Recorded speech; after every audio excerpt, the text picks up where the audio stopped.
Hey everybody, this is Perch, or as I like to call post voice getting destroyed Perch. So I don't know, maybe people say it's not as noticeable as it sounds in my head. So you tell me. Anyway, road to recovery. I'll tell you too. One more thing. And I know I said it in a previous video, but for the love of God, I think don't fool yourself into thinking you're a hypochondriac or any of that kind of stuff. If somebody's giving you pills or shots or whatever, look it up. Look up what you're putting in you because it just helps to know. Now you're not a doctor, obviously, or maybe you are. I don't know who's listening to this, but just look up what they're doing. You'll save yourself so much grief with some simple things. A lot of you ask some questions. I understand a lot of medical people don't like it when you ask questions, but you're putting something abnormal into you, so you might as well figure out what it is, right? I mean, you do when you're out drunk and you're picking up guys. So you might as well do it with medication, right? Think about what you're putting inside. Anyway, let's get to this mail. It says, "Hey Perch, hope you're doing good. I was talking to my girlfriend recently in my latest attempt to convert her to the way of the comic. God bless you, man. Good luck. That's a steep mountain to climb. My wife likes comics. I mean, obviously, it's been a big part of my life, right? And first time I met her was actually in a comic shop. So, but she wasn't. She'd never been that into comics. So she's read them, and I've given her things to read. But I imagine, and we've never talked about this. Probably this is a good video to do.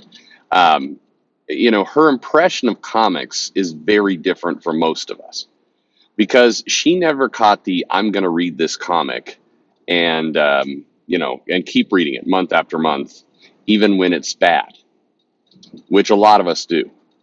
Instead, she's like, give me good things to read. I give her like the best comics. So her view of comics is very different because she's basically picked and chosen only the best runs, the best stories, the ones that are, well produced.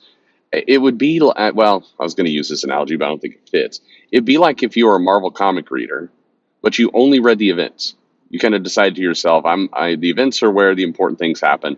I'm only reading the events. It'd be like if you're a wrestling, person who watches the WWE, and you only watch the pay-per-views and nothing else.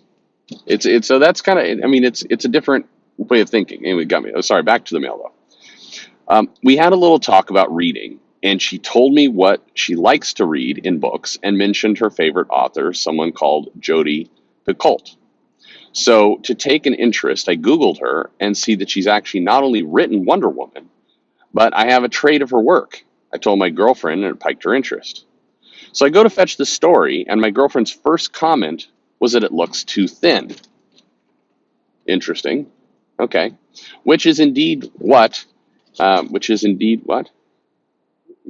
then we open it up and see that it's not even Picoult. She only did a few issues. And I felt disappointed for her because that's not uncommon in comics, the guest spots and brief runs within an arc. What's the point in the big two paying up for authors with followings to write these books if by the time their fans find out their run could well be over? Not well could be. It entirely is. Because remember, comics are being produced like 6 months in advance. And so the publishers will go out and they'll get a comic, writer, and sometimes they'll do an announcement, but it's rarely well distributed. The comic writer will do 3 issues. Those 3 issues are in the can and done, and things have moved on by the time, the readers have even bought a single copy. And the comic publishers do an absolutely terrible job of reminding people again, particularly the audience, of this writer, which would be another case of bringing in new readers, people who follow the writer in a different form. It's broken. And what is the point is a great question. In some cases, by the way, I should probably finish this mail before I go into things, but in some cases, it's the writer always had a kind of passion to do comics, so they reached out, or their agent reached out and said, hey, I'd like to do an issue or two someday if I get a chance. And many comic publishers will look at that and go, I don't really want to work with this writer.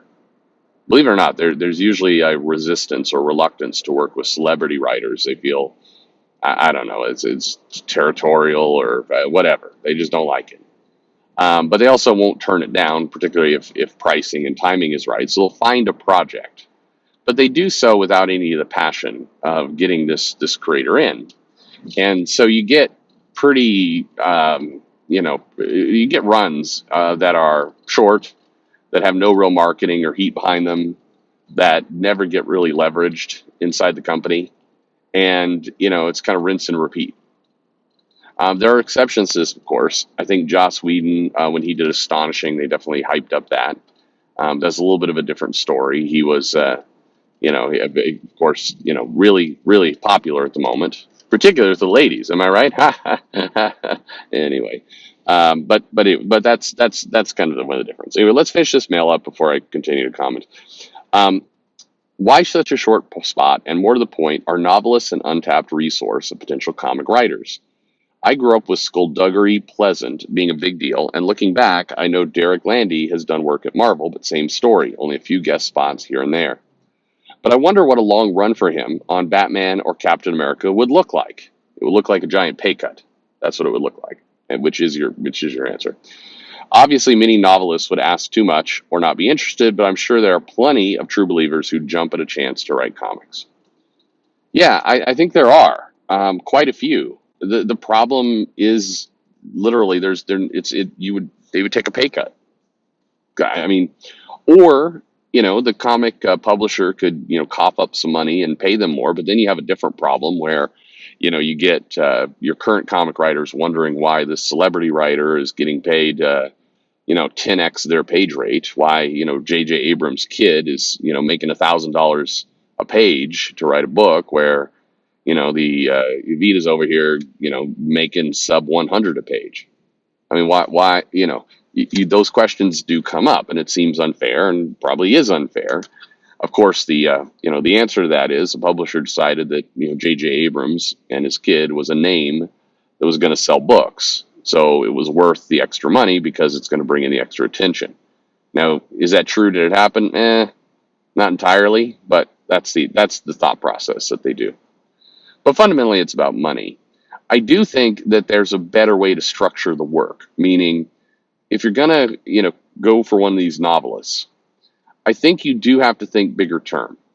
And this is where I think if I was an editor in chief or I was somebody at the comics, I wouldn't engage anyone to do a story unless we were contemplating minimum 2 arcs, minimum 12 issues.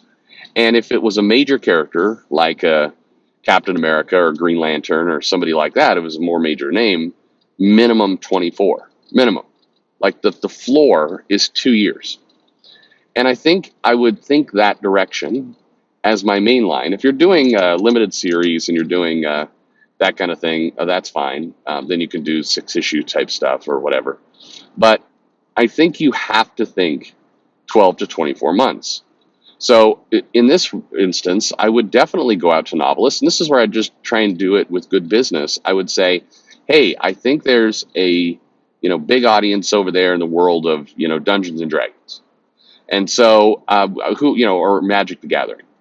So I know that making the Avengers like Dungeons and Dragons or Magic the Gathering would be stupid, but if I was to do, if I'm going to do a Black Knight story in Weird World, or I'm going to do, a Doctor Strange story, or if I'm going to do something that sort of tonally fits at least a magic kind of universe and demons and creatures like that, maybe you do run a story where Doctor Strange is tossed into some other part of the multiverse and loses most of his magic. He can't get home. He can't figure out how to get home, but he carries with him a big secret or a spell that is needed to ward off an invasion back on Earth. So he's got to get back to Earth, and there's a little bit of panic, and so people on Earth are trying to figure out how to get to him, and he's trying to figure out how to get home with his limited powers. But he's thrust into this almost fantasy world of monsters and dragons and other kind of stuff. And you got to go almost Conan the Barbarian with magic, with Doctor Strange. Maybe you can bring in Conan. But you do that if you're saying, okay, we're going to do this. We're going to have a, 1 year to 2 year, 24 issue story arc.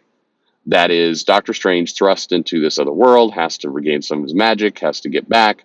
there's a impending crisis on the earth that he has to get there. So how does he make his way back quick? Meanwhile, stay alive as he's fitting himself in this new world with new characters, new things like World War Hulk, or not World War Hulk, but Planet Hulk. Kind of this idea of fish out of water kind of scenario. Well, that might be a case where you go and you hire a writer who is well known for Dungeons and Dragons or, those fantasy type books. And then you promote heavily to that audience, an audience that may not be a comic reader. And you say, hey, look, we've got somebody, writing a story where it's not completely, Dungeons and Dragons, but it's thematically, you're going to scratch that itch with this comic. Why don't you come check it out? That's what you should do. And then that is how you grow your audience. You can run the same thing for romance, for YA type books. You got lots of things. If you're doing champions, or runaways, and putting Rainbow Rowell on Runaways was not a bad plan.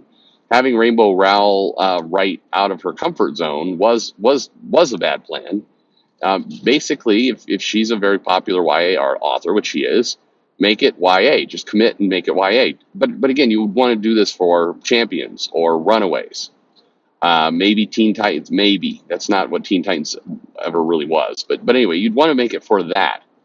You would not say, hey, let's put Rainbow Rowell on Guardians of the Galaxy. It make no sense whatsoever. So, but anyway, that's where I think just being a little smarter about it would make sense. But I think you have to commit to a longer run. It's a waste of time to do little guest spots. Again, sometimes that's all you've got. That's all the celeb author wants to do, and that's fine too. But then I would push them into an annual, and I would make a big deal out of it. Like, hey, here is a story, special story, not interrupting your run, not something that's going to get shoved into a weird trade at some point.